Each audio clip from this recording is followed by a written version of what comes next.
There we go. Hello, everybody, and welcome to the panel. Goodness gracious, right? Let's just make sure that you locked on Instagram are live as well. There you are. Okay, so welcome. We are back. I didn't put any adverts out today. I didn't tell anybody that we're coming on, but you know where we are anyway. How are you?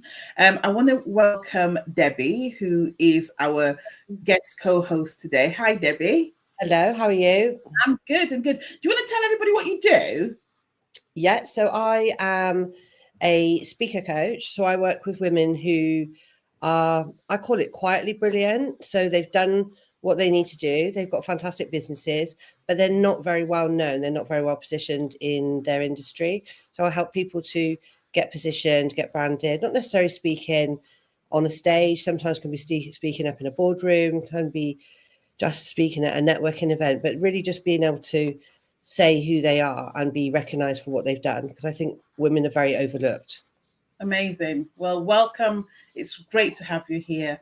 And we're going to send love to everybody else. Rochelle, she's in Birmingham today. And everybody else, wherever you are, we are thinking of you. Okay, let's start this. Cleaning up the online world. I don't think we've got long enough. No. Oh my God. Okay. I'm going to go with Debbie first. I'm going to give Debbie this you've never been on before. So No. this is like a first, your first time. When I told you that this is what we're going to talk about, what did you think? What were your thoughts on it? So my first thoughts were, what do we mean with cleaning up the online space? Like, is it for ourselves? Is it for the trolls? Is it for like authenticity? I'm very big on being the real you. And so that's what intrigued me with this was that I do see a lot of people hiding behind what you feel like you should look like, what you feel like you should sound like. I particularly have a little bit of some of the social media channels I look at first thing in the morning. I feel like I need to kill myself before I've drunk my tea because I haven't achieved what I should have achieved. I haven't made 10 million. And if I give them 10 million, they're going to make me 10 million. And it's like, it's exhausting, right? It is so exhausting. And so I'm very much about being the real you, the very authentic you. Not people pleasing, not bending yourself out of shape to be something for somebody. And I see so much of it where people are not very authentic online. So I was intrigued on the topic to see if that was somewhere that you were going, or whether we were just talking about I'm a celeb, with the trolls. Do you know what? I think it's all of the above. And I think it's very subjective to how you see the online space. Naomi, what were your thoughts when I suggested this topic? Exactly that. so I think my perspective, and again, it's probably my perspective because it's how I'm feeling and what I'm seeing, is like, similar to what Debbie sort of said there about clearing out the filth, the lies, the smokes and mirrors, all of that sort of thing, and showing filth is such a powerful word. I love that. Clearing out the filth. I'm taking that. It's a good word, isn't it? My local coffee shop sell filthy sandwiches. Oh, okay.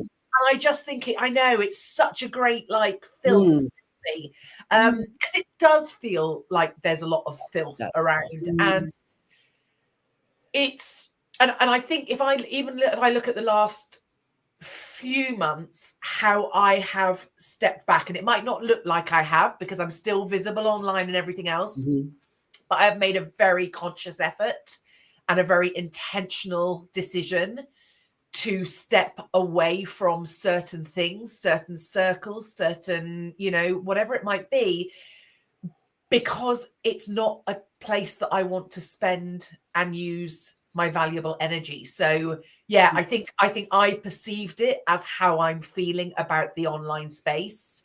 And mirror what Debbie said there. I actually, funny enough, I put a post up yesterday and basically saying, look, for anyone who is feeling like, their life is shit because all they're seeing is the 6, 7 figure, 8 figure, the polished photo shoots. This is real life, juggling a business, a 92-year-old parent who's had another suspected stroke, juggling all these different things. Can we just stop stop with all this like Not the filter. pressure. I think it's a pressure that you put, and I feel for you with the 92-year-old. I have a mother who's in urgent care last night, so literally we're in the process of medically curing her this week of something that's not, I won't go into lots of detail, but you know, she was screaming her head off in A&E last night. Now I'm not going to post that she's No. screaming her head off in A&E, but that is part of my life. And so when I was saying to you before we came on that I have been a lot more quiet in terms of like networking and stuff this year, is because I've had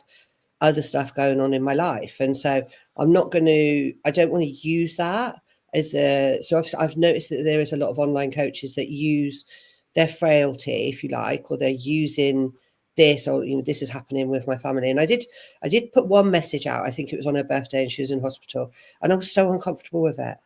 So uncomfortable. And I was just like, I feel like I'm monetizing something that's going on in my life. What I was trying to do was share the reality of like, yes, you are juggling it. You know, I have family. Like, honestly, I would have had a medical year this year that EastEnders would not write. They would not accept that as a real life script. They were like, not possible for that to happen. It has. Yeah. It's like, Yeah. you know, I go into urgent care last night, and I swear they know my name. I think I've just been in there so many times this year.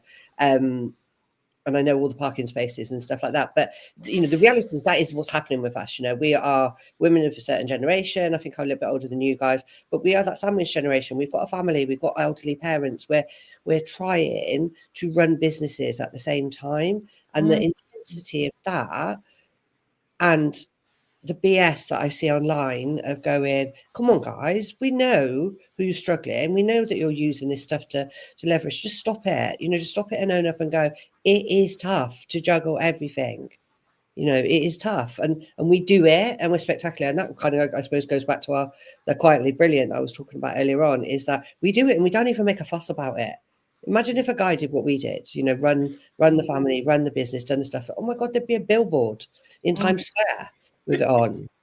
We have cured world famine, and then we'll be like, we had quite a good day today. We just did this as such. So interesting. So I'll tell you why I've decided to talk about this, because so as somebody who's come from corporate before going into business, and also been really senior in corporate, I've seen behaviors where in some aspects I hear a lot of whinging. So there's a lot of whinging going on, and a lot of need to have what's the word, to have areas of leniency, and you know, whether it's that, you know, okay, so I didn't do a good job, but you still should still pay me, or you know, I still have a business, or, you know, you should still give me a chance. And it started getting me thinking that I recognize you from the corporate space, where you wouldn't get up and do the job, and you just want it to flow along, be very flowy and get the work done. And I'm okay with that, because I'm a bit flowy as well. But the truth of the matter is, doing a good job is what requires to have a job, own a business, do anything in life. And then I started seeing the whole chaoticness of complaining online and calling out people and trying to bring people down. And you know, I remember last year, somebody who was, you know, sort of like gaining a lot of momentum in their business, commented something saying, oh, you know, it's funny how everybody all of a sudden has become this. And they commented about this particular specialty that people were going into. And I was fuming. And I'll tell you why I was fuming. Because I was like, if I was the person who was interested in this particular area, and I didn't have any confidence, and I had just started to make my way in the online world to just try and make an extra couple of quid, and somebody who was beginning to become that prominent posted that, I would literally put all tools down and never do my business again. It's almost as if people are going, do you know what? I'm going to say what I want. It's freedom of speech. I'm going to bring people down. I'm going to ruin people's businesses. I know someone who has been so bad-mouthed in the industry, And I said this to somebody the other day, this person has got children. They've got children. At the end of the day, they may not be good at what they do. Let their clients deal with them accordingly. You don't need to go out there and talk about this person, because at the end of the day, this woman has got to feed her children. Now, somebody could turn around and go, well, she should have thought about that before she did whatever she did. I get that. But when did women stop being nice to each other? When did women... Oh, ground zero. Zero. We are not nice to each other. We are like But we're more educated now, Debbie. We're more educated now and stuff. And we keep on... Do we just mean be nice, be kind when it comes to us? Or, you know, and that's what it seems like. It's like, oh, I'm Victoria. Please be kind to me. Please be considerate to me. But you know what? I hate that Naomi and da da da da da and da da da da da. And she's done this and she's done that. Like, at what point do we? What Naomi? You know. Oh, so no. It's all right. Yes, I can cope with it. yeah. So it became quite an emotive thing for me. And the thing is, the reason why I don't talk about a lot of stuff, I see that as a sign of maturity. I see that as a sign of awareness. Now, it could be to my detriment, because maybe I'm not that as visible as some people, but I don't believe in calling somebody out in public. Like, I promise you this, anybody who's doing that, you don't feel happy afterwards. You never will. Like, you've done it, and the gratification is so instant and so short-lived that you're going to go and do something else to make sure that people understand how pissed off you are at this person. So anyway, so there's all that going on top of delivering when you can't deliver, you know, making promises that you can't you can't deliver, and also the fact that this is my last one, and I'll ask you guys questions. My last one is the way women, especially, because this is predominantly a female-led industry in the space that we are. But there's also the men as well. Don't worry, men and stuff. I'm going to say talk to you as well. But where women clients lose their voices because they're too scared to call out the teachers. They're too scared to call out. I've had people say to me, you know, I'm completely traumatized by this experience, but I won't say anything because I don't want to be blacklisted. I don't want to come across as somebody who's bitter or as somebody who's done this and stuff. And the sad thing is, like, a lot of people know this, so they become even meaner, and there's no need for it. At 52 years old, if you are being mean, ask me and I'll tell you. I'll tell you whether you are being mean, yes or no. I don't give a toss personally and stuff. It's like, I'm too old for it. And I tell you what, the reason why I've kind of not gone to that many events this year is because I'm like, I used to lead hundreds of people in corporate. I'm better than this. I don't need to sit here and, okay, maybe business is not my forte and I'm learning it as I'm going along. But I tell you what, I'm way better than all this nonsense of slagging each other off and trying to get on top of each other or trying to sell your soul to be seen. I'm not doing it. Anyway, what should we tackle? Victoria for president. I know. I don't understand it. I feel as if it's the same template, just reused in different spaces. And do you not think it comes down to somebody being very insecure? So, for example, if you're looking at somebody who is bad mouthing another competitor or another coach, it really just comes down to insecurity. Because if they were very secure in where they sit, and again, you know, I'm a little bit definitely older than you're 52, but I think we get to a point in our life where we don't really want to pick up everyone else's problems. I know in my life I've been the fixer, the person who had to get involved and had to, you know, fix other people's problems and help them and all that sort of stuff, normally to the detriment of yourself and your own time and your own energy and your own important people. But I do think that a lot of the time when people are criticizing other people is because they're trying to climb above. They're trying to get on the back of that person to say, look at me, I'm a better option, you know, buy from me, don't buy from that person over there because, you know, the seams are not right or something's not right in their business. So instead of being secure enough to say, actually, this is what I do, this is what I'm brilliant at, this is what I'm great at, and this is what I can do for you. And I think of branding in how you make people feel when they walk away from you. So if your brand is that someone walks away from you and they're inspired and you've changed their life a tiny little bit and they've all of a sudden can see all these different possibilities, then you're more likely to buy from that person who makes, rather than the person who, when you walk away, makes you want to just go, oh my God, that was awful, horrendous. I feel so bad. And I feel like I've colluded in this conversation that I didn't ever really want to be part of. And so I think it comes down to like confidence and credibility. And online, it's not about how many followers you've got. It used to be. It's changed. I've been watching Gary Vee this morning. But that's what they're saying. It's not anymore about your following. It's about who's interested in what you've got to say. And so sometimes these people that are, I'm going to be generous, sometimes these people who are criticizing other people and bad-mouthing people are people who just got lost somewhere along the way and they don't know how to get back to where they were or where they want to be. And so they think if they bring everyone down, they don't have to try so hard. Naomi, what do you think? Yeah, I mean, gosh, everything Debbie said there is just so, I'm like nodding along. Because I agree. I think that there is so much competition. People are scared of their own, maybe not scared, not confident in their own delivery ability, what they are offering, that there's this kind of like treading on others. And the last few years I've almost joked about it and said, honestly, if I had that attitude, my business my revenue would be astronomical. However, I come back to something that my dad taught me from a really young age, and it still sits in my head every night when I go to bed. And he always used to say, make sure that when you put your head on that pillow at night, you can sleep with what you have done throughout that day. Amen. And I love that.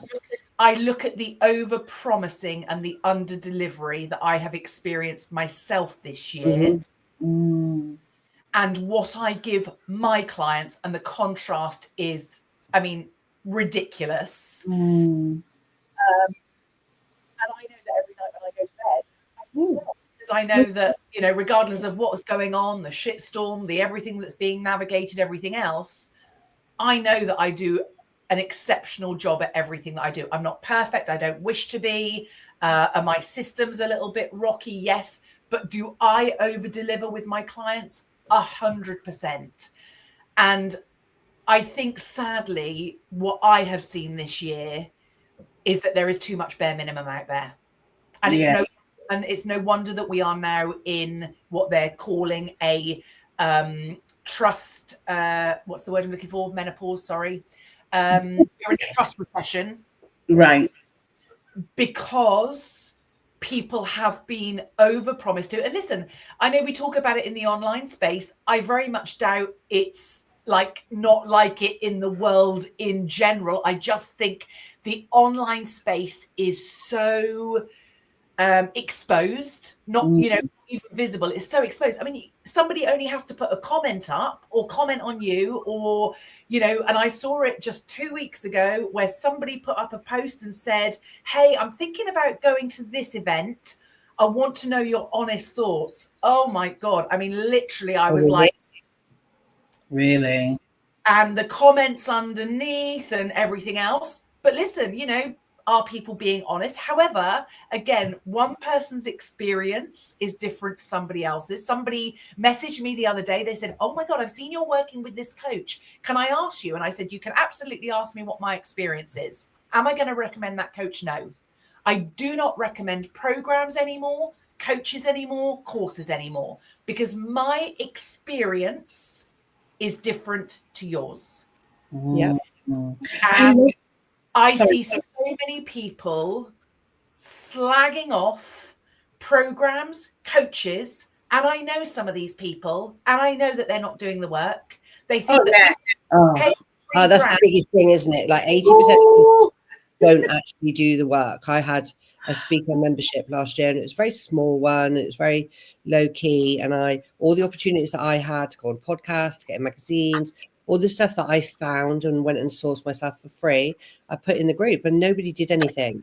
Yeah. Nobody did anything. And what I used to do, this is really sneaky. So what I used to do was record the session when we had the session, and everybody would be like, "Oh, is it being recorded?" I'll do the recording. And then one week I forgot to remove the password.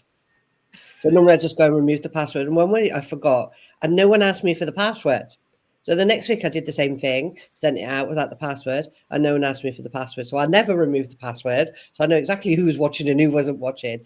But in terms of like, there's very much a thing about being in that space. And I think I had a little bit of this myself. Like, I don't know, anyone who knows me, when I first started speaking, I was like, who's going to listen to Debbie from Swindon? I had a proper cheeky monkey on my shoulder, imposter syndrome. And I would be like, who's going to listen to Debbie from Swindon? I'm just this middle-aged woman, felt like a little country mouse that had gone up to London and refused some speaking gigs. And I kind of had that going, even to the point of when I did my TED, even when I did the TEDx, I came off the stage and in the hotel the next day was like, could I call myself a speaker now?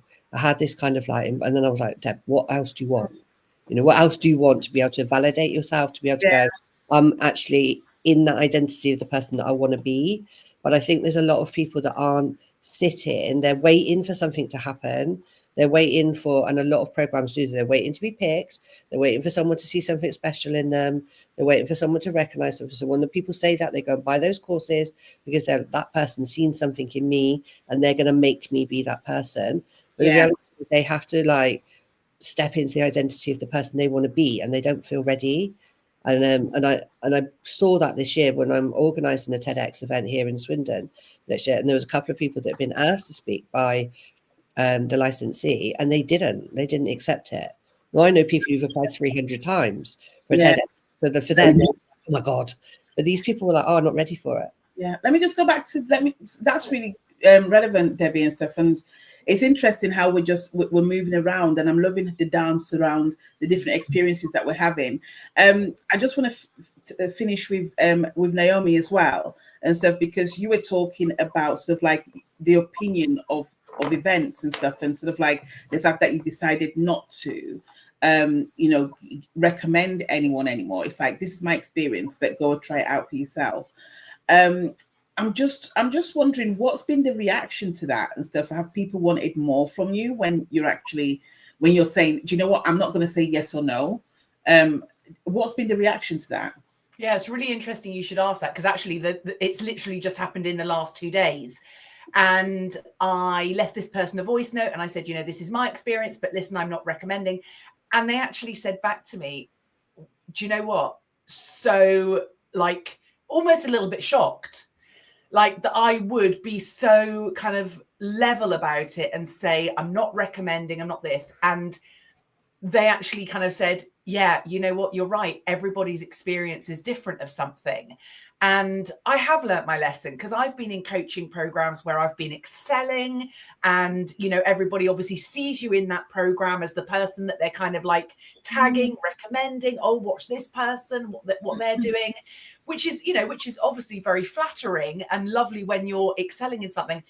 But I also know, having been in programs, that sometimes that can make you feel like, what am I doing wrong?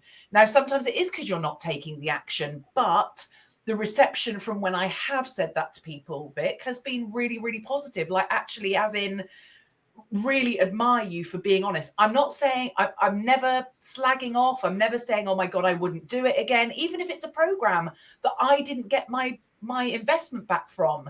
I'm not saying that. I'm saying, you know what, my experience was, or whatever. However, you know what? Everybody has different experiences. And something I always say is, do your own research. Whenever I join a new program, whenever I join a new coach, and the coaches probably don't know I do this, but I go through their testimonials online. I find at least 3 people that have worked with them at some point.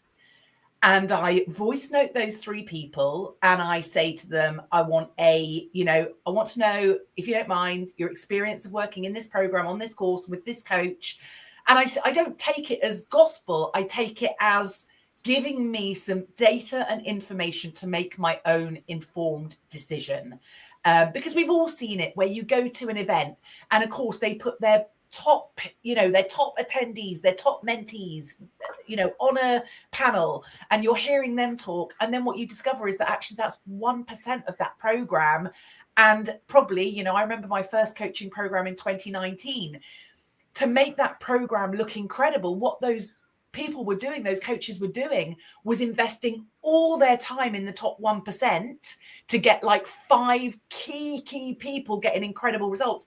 All of us underneath, we were just left to like kind of fend for ourselves. So sorry, that was a very long answer, Victoria, but basically people appreciate the honesty. Yeah, it's perfect. So let me tell you, I've got my own notes here. Of course you would. So first thing I want to talk about is I recognize those 1% coming up on a panel and talking. I did. It's really funny, actually. I did, and again, I still, my heart glows still when I see these people, and not because they necessarily did a good job, but because I still hugely use their tools and stuff, and still appreciate the work that they've done. However, when I left, they never asked me my opinion. And I think that sometimes people are scared to find out what you're going to say about them. So they only go and get the testimonials from the people that will give them glowing testimonials. And then anybody else who doesn't give you a good testimonial comes across as a hater, a whinger, and stuff, somebody who didn't do the work, blah, blah, blah. That's the first thing. Debbie said something about the fact about sort of like, people sort of like going for good. I think you said something about going for people who get the testimonials right and stuff, and then people go towards the people who get the better testimonials. I want to contradict that and say, I believe that people are so desperate right now. People are so desperate to make money that if they see that you can help them to get to where they want to get to, it doesn't matter what people put against you. Some people just put blinders and still, they just, it's like, yeah. And to be honest with you, in a way, I'm a bit like that, where I'm like, I want to experience your bad behavior for myself. I'm one of these people where it's like, you can tell me anything about somebody, unless I see it myself, I'm taking what you said. To a certain extent, that's a nice way. I've kind of been like, if someone wants to say something about somebody, if they've not done any harm to me, then I used to wait until they did some harm to me, I suppose. Like, I would wait for it. But it was, what I was saying earlier on is like, when they come out with the lines of, I see something in you, I'm discovering you, I'm picked. A lot of people will go, okay, they've seen something special in me. I'm still going to buy from this person because you're not special and I'm the one that they've picked. I'm special. It's kind of this hero thing that come in, and I've seen it when I've been working with big coaches. I've had my own coaching programs, obviously, but I've seen it where they target the people who are more likely to buy by using that type of language. Is such and that it becomes a little bit like that. They're selling them a dream, and it's usually selling a dream to a person who is a personality that actually isn't going to do the work, that wants the big picture, that wants the glory, wants all the glitz, wants what I call them a diamond personality. They're usually somebody who's a diamond personality who doesn't want to do the nitty gritty. They're not good at doing that type of stuff. And so they probably need to do that nitty gritty to be good, to kind of get that action, get the attraction to whatever they're doing. So it's not mis-selling, but they're selling them the dream, the big picture. Yeah. So let me just finish what I was saying, because I've got a few points there. So there's that bit, there's all that bit where people are going, I'm going to turn a blind eye and I'm going to still focus on my desperation. And I think this is it. It's focusing on lack.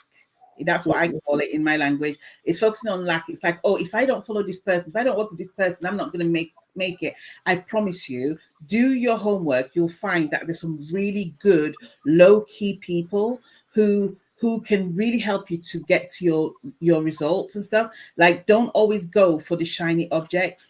And then the next thing is, I know somebody, actually, I'll mention her name, Charlie Day. Charlie was going to go to, I think it was last year, she went to Grant Cardone. And she said to people, I'm going to go to Grant Cardone. She got so much insult. For going to this guy because of people's perception of the guy. It was again, half the people that commented, no, I would say 98% of the people couldn't even afford to go to any of his events, let alone have met him to have an opinion. All you see is the persona that you see on the thing. And again, I go back to, and somebody will say, well, he's a billionaire, so it won't impact him. I promise you, you can lose everything like that.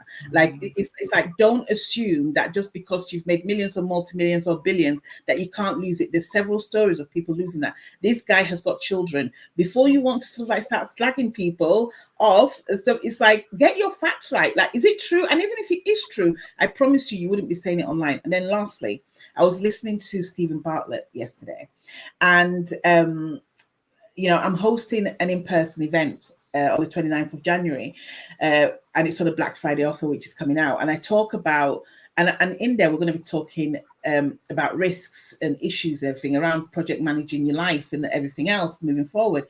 And it's really funny because he talks about risks and reputational risks.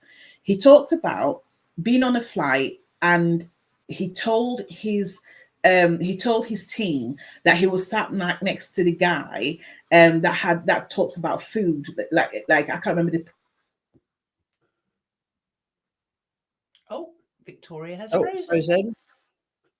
Come back to us, Victoria. I know, she's just frozen. Like, I want to know who the guy is now. I'm like, what guy? Oh, Debbie, we might need to pad this out. We might have to. I love Stephen Bartlett, actually. I do listen to all of his podcasts, so I'm intrigued to see what one it is that she's with. I'm very road phobic because I had a big car accident like 16 years ago. So for me, if I can listen to a podcast in the car, it distracts me massively from everyone who's trying to kill me on the roads. And so I don't have the ability to sit still and listen to a podcast. It has to be. Can you hear me? Can you hear me? You? We can hear you. Back in the room. I feel like a magician. You all froze, and then all that was weird. Oh, we were okay. You froze. I can hear you all. I can hear you. Right, I've moved over to my hotspot. I don't know what's going on. Last week we had a power cut and stuff. So yes, and I got cut off by my internet provider. Let's see. So I think it's called Man versus Food. Man versus Food. The guy Man versus Food. Right. So his team are saying to Steve, because at the time he hosted like a food show, and they're like, go and ask him what his favorite sandwich is. Right. So then Steve goes over, he's on a flight, and he goes over and he goes, oh, excuse me. And as soon as this guy goes to me, he goes, not now, and shoos Stephen away. Rude. Steve walks away and he's like, I'm mortified. He goes, I'm not the most outgoing person anyway. I mean, I've met Steve. He's quite socially awkward and stuff, unless he's talking about business. And he goes, I just sort of like cowl down in my seat and stuff. He goes, but then what happens? A few years later, I create this podcast. It goes viral, you know, and then he talks about this story with one of his guests. And the truth of the matter is, and also he said, but he also had to go back and tell 400 staff members that this guy was rude, was intolerant, was in a bad mood, blah, blah, blah. Somebody wrote and told this guy that this is what your reputation is right now. And he rang Steve to apologize. And Steve was like, I'm not trying to sort of like diss you. He goes, but that's what I saw. Here's the thing. For anybody out there who is behaving badly in the online space, your reputation precedes you. Your reputation precedes you. As quickly as you've gone like that, it can go down and stuff. Like your house is not built on stones. It's not. It's built on sand, and all it takes is one big wave to wash you away. So just be careful that just because there are not regulations in the online space yet, and I say yet because I reckon it's coming, it's not licensed to go do what you want to do. Anyway, let me ask another question. So what can we do? Like if we had like three if we had like three things that we could do to make things better in the online space, what would they be? Debbie? Oh, you put me on the spot now. Three things. One magic one. So I practice in with my speaking, if I'm coaching people on a TED Talk or anything, I very much practice a do no harm policy. So a lot of people want to tell their stories and bring a third party into it. So I'm always like, if it goes viral, what's that other person going to be? You know, because it's not always their story. So that's the first thing, is I think everyone should practice do no harm. At the end of the day, if you're telling your story and there's some harm to you, that's your story. If you're doing something and it's going to implement somebody else, whether it be your children have been abused by the father, or I actually had somebody who was like, well, my girlfriend claimed to be raped 19 years ago. Can I bring that in? And I was like, no, because she's not part of this conversation. Poor woman's getting on with her life, and all of a sudden 1 million people see your TED Talk. And it's, so I'm very much about do no harm, be the real you, stop messing around, stop trying to be something that you think you need to be, stop trying to like take pictures and have this fake life. I know of people that have been great coaches and built great businesses and have shown their wealth, and it's all rented. You know, they're not the real thing. They're not authentic. They're living in the corner of a mansion. They're driving a hire car. You know, they can't pay their kids' school fees. They're a property person who doesn't even own a property type thing. Be authentic. Be the real you, because it will show up eventually. And then the third one would be don't take it so seriously, right? Real life is out there. You know, we all have got a proper 3D life. This is your shop window. But actually, if I had a proper shop, I put some beautiful stuff in the window, but the ambience would be when you come in my door and you come into my shop, and how I make you feel and the experience that you have in your shop is what is going to live with you forever. So if I make that more welcoming, I'm going to get my shop window to entice you in. But if you come in and I welcome you, and I had a hairdressing salon, I used to give them hot chocolate with marshmallows. I always made sure that I had new magazines. And some of the ladies that come in never got any pampering at home, and they would love it. They'd come in and they'd have marshmallows and hot chocolate and brand new magazines, and they felt like they were part of the family. So I think if you can be that real person, then no one's going to get a shock when they start working with you. Then no one's going to get a shock. People want to work with me. I am not fluffy. I'm definitely not fluffy. I'm very straightforward. I'm very results driven. I'm not going to pretend to be anything else, because then I'll get clients who don't match up with me. Thank you so much. It's really good. Naomi. Oh, well, thank you for going to Debbie first, because that gave me time to write my 3 down. That's mean. They're very similar. So the first one I put was lead by example. I think that, you know, that Tony Robbins saying, be the lighthouse, not the tugboat. And it's something I do with inside my programs with my clients. And again, you know what, if you want to come and work with me because you see the results that my clients get and how I deliver. So the first one is definitely lead by example. Second one is squash bad behavior. So I've had this recently where people have DM'd me screenshots of other things going on out there. And instead of like ignoring it, which I kind of want to, or instead of getting involved in it, I've actually literally put it back and gone, you know what? I'm not interested in what's going on out there. I'm not interested in the screenshots or et cetera, et cetera, et cetera. So squash the bad behavior, because then what that does is that puts a mirror up to the person or the people who are doing the bad behavior. Whilst it might not get them to stop, it certainly might get them to kind of like take a little bit of a deep look. And then the third one is stay in your own lane. And this is absolutely, maybe not the first half of this year I didn't do this, but I think since around June, I have felt a massive shift in myself in lots of different aspects. And I've just been like, do you know what? I've got my head down. I know the direction I'm going. And do you know what? I don't want the distraction anymore. I don't want it's, you know, I went to a bloody all-girl convent school. I've been used to that environment of, you know, and I worked predominantly in my corporate career, 20 years in, you know, global cosmetics and everything else, predominantly female, predominantly people stepping on each other to get to the next rank, to push you down so that they did well. And do you know what? 50 this year, I just don't want it in my life anymore. So stay in my own lane. Yes, I'm not going to get involved in bad behavior. I'm going to point it out to people. But you know what? I don't have the time or the energy. I'd rather refocus that into my clients, my programs, whatever else I'm doing. See, and thanks, Naomi. It's like everything you guys have said, so relevant.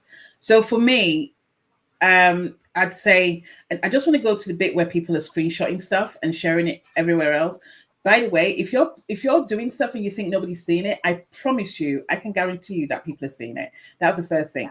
I always say to the people that share stuff, I go, what's your intention? What are you hoping this will do? Like, what is it that you're expecting me to do? Or what's the response you're expecting? Because you're just as bad sharing it as the person who's doing the talking and everything else, because you're expecting some sort of drama.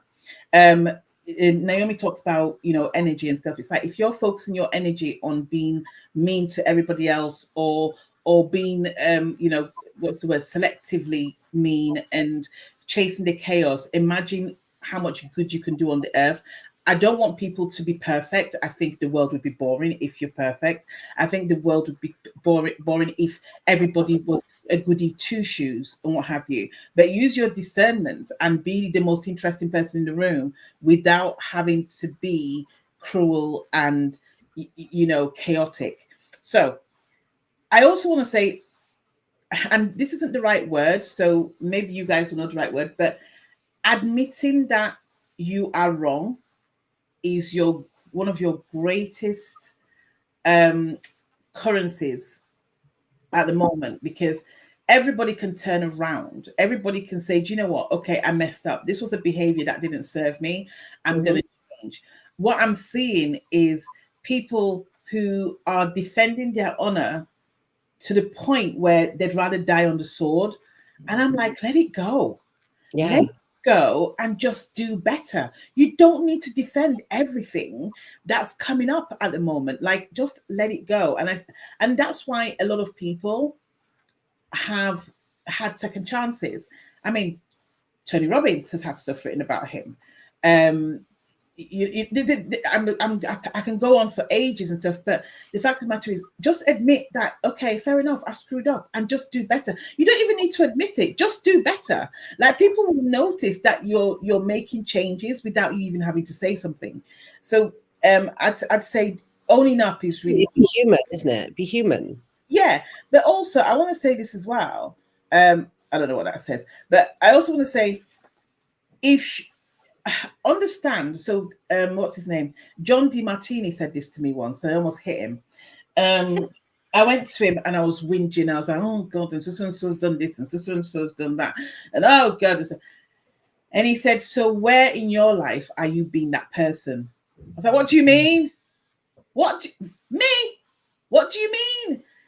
And he was like, because somewhere in your life you have done something. And there was a woman, funnily enough, who was, she'd had a really bad sexual experience. And she was like, are you saying that I did this to someone else? Because I know that I didn't do it. He went, no. He goes, but where in your life has somebody else felt like they've been taken advantage of by you? And it's not saying tit for tat. It's just realizing that we mirror the behaviors that come towards us. And once we become emotionally intelligent to be able to realize that mirror, we can actually do better ourselves and attract better people into our lives, which is not needing to be seen everywhere, which is what I've done this year, which is just taking a step back and just being in better spaces, and rather be no space than rather be in a space that doesn't serve me. Then we can just start to make this world a bit better, one person at a time. Ladies, thank you so much. Debbie, thanks so much for being a guest. Naomi, as always, thank you so much. We will see you next week. I know we've definitely got another interesting topic next week. I can't remember, but we'll tell you about it next week. We'll speak to you soon. Take care. Have an amazing day. God bless. Bye. Bye, everyone. Bye.